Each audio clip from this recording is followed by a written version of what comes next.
बिस्मिल्लाहिर्रहमानिर्रहीम। अस्सलाम वालेकुम। आज मैं आपको झटपट से आलू कीमा मटर बनाना बताऊंगी।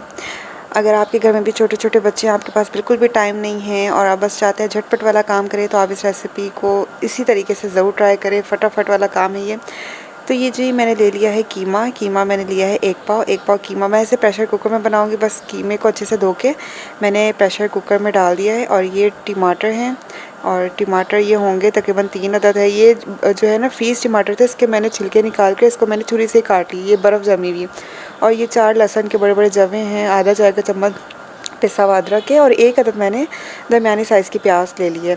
3 टमाटर है, 1 अदद प्याज है, और 4 लहसुन जवे के हैं, और आधा चाय का चम्मच अदरक का पेस्ट, आधा चाय का चम्मच हल्दी पाउडर, आधा चाय का चम्मच ही मैंने इसके अंदर आधा खाने का चम्मच लाल मिर्च का पाउडर डाला है, आधा चाय का चम्मच ज़ीरा पाउडर, और 1 खाने का चम्मच मैंने धनिया पाउडर, और नमक हस्बे ज़ौक़। ये बस ये चीज़ें डालकर और इसके अंदर मैं आधा कप के करीब पानी डालकर जो मैं प्रेशर कुकर को बंद कर दूंगी, और एक विसल आने के बाद मैं हल्की आंच पे 15 मिनट पकाऊंगी। पहले मैं आंच को तेज़ कर दूंगी। और देखिए 15 मिनट हो गए हैं। ये देखिए मैंने कुकर को खोल दिया है, और आप देख सकते हैं इसका पानी मैं तेज़ आंच पे ड्राई करूंगी, और भूनने के दौरान ही ये सब कुछ मैश भी हो जाएगा। ये देख सकते हैं 15 मिनट मैंने प्रेशर कुकर में इसे पकाया है, एक विसल आने के बाद दरमियानी आँच पर। तो आप देख सकते हैं अब मैं कीमे को अच्छे से भूनूंगी जब तक कि इसमें से जो टमाटर प्याज अच्छे से मिक्स ना हो जाए। अब देखिए पानी खुश्क होने वाला है, मैं इसके अंदर घी डाल दूँगी। मैं ऐसे घी में पकाऊंगी। बस मैं इसके अंदर आधा कप घी डालकर अच्छे से कीमे को भून लूँगी। बहुत ही आसान तरीका है, झटपट वाला तरीका। इसी तरीके से ट्राई करें आप भी। और बस ये घी अलहदा हो चुका है अच्छे से। मैंने इसको भूनने के दौरान ही मैंने इसके अंदर 1 अदद हरी मिर्चें डाल दी। आपको ज़्यादा पसंद है आप ज़्यादा डालें, हम लोग कम ही मिर्चें इस्तेमाल करते हैं।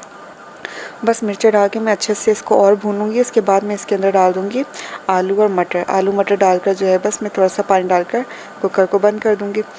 तो ये भूनने के दौरान आप इस तरह से पतीली को भी साफ़ करते रहें ताकि साइडें इसकी गंदी ना नजर आए। अच्छा, भूनने के दौरान मैंने इसके अंदर जो है ना वो गरम मसाला भी डाल दिया, आधा चाय का चम्मच। और मैं इसे और भूनूंगी अच्छे तरीके से। तो बस अच्छे से देखिए कीमा भून चुका है। तो अब मैं इसके अंदर 3 अदद मैंने आलू लिए, इसे मैंने छोटा छोटा काट लिया है, और आधा कप मैंने मटर लिए, ये भी फ्रीज़ हुए थे मटर। बस ये मैं दोनों चीज़ें डाल के थोड़ा सा इसको मिक्स करूँगी। उसके बाद मैं इसके अंदर सिर्फ आधा कप पानी डालूँगी, और बस प्रेशर कुकर को बंद कर दूँगी। एक विसल आने के बाद मैं तकरीबन 5 मिनट पकाऊँगी इसको, जो है वो हल्की आँच है। बस इसके बाद जो कीमा है वो हमारा रेडी हो जाएगा। देखिए मैंने पानी डाल दिया। मैं प्रेशर कुकर को बंद कर दूँगी, और ये जो है प्रेशर कुकर के मतलब पकने के बाद का ये जो है ये वीडियो क्लिप है। और बस अब मैंने इसे डिश आउट कर लिया है। आप चाहे तो बिल्कुल ड्राई रख लिया, थोड़ी बहुत आप ग्रेवी रख सकते हैं। इसे मैंने डिश आउट कर लिया, तो तैयार है झटपट सा बहुत ही मज़ेदार सा आलू कीमा मटर। इसे ज़रूर ट्राई करें। रेसिपी पसंद आई हो तो इसे लाइक करें, चैनल पर नए तो चैनल को लाज़मी सब्सक्राइब करें। Thank you. अल्लाह हाफ़िज़।